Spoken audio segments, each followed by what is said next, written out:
Hello, हाँ जी। हाँ बेटे आशीष किधर है? गाड़ी चला रहा है? हाँ जी। सुन मेरे बच्चे, ये है ना अपार्टमेंट में कह रहे हैं कि साइंटिस्टों ने कुछ ऐसा निकाला है फॉर्मूला जिसमें झिंगूर के पेशाब की एक दो बूंदे भी अगर पानी में डाल दो ना तो वो डीजल का काम करती है। तो कुछ पता है इसके बारे में?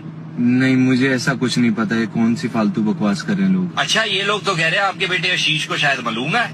नहीं, मुझे नहीं मालूम। डीजल से ही चल रही है गाड़ी, कोई झिंगूर नहीं, अगर ऐसा कुछ नहीं है तो रामजादे तेरे बाप के क्या तेल के कुएं हैं जो तो घड़ी घड़ी ये जहाज निकाल के ले जाता है? तेरे को अपने सिंगाड़ों को भी हवा देनी होती है तो भी तू इस गाड़ी को निकाल के ले जाता है। तेल कौन भरवा रहा है? तेरा बाप? नहीं, भरवा तो तेरा बाप ही रहा है तो बेटे कब तक भरवाते रहेंगे? आधा लीटर दूध मंगवाओ तेरे से तो 10 लीटर का डीजल फूक के आ जाता है घर पे। अपने पजामे का कच्चे का तुम्हें होश नहीं है। गाड़ी तुम आंख बंद करके भी ऐसे चलाना शुरू कर देते हो। तू घर आ रामजादे बर्बाद औलाद, तू घर आ। मैं तेरे को बताता हूँ तेरे सिंगाड़ों में आज ऐसी आग लगाऊंगा ना तू चक्री की तरह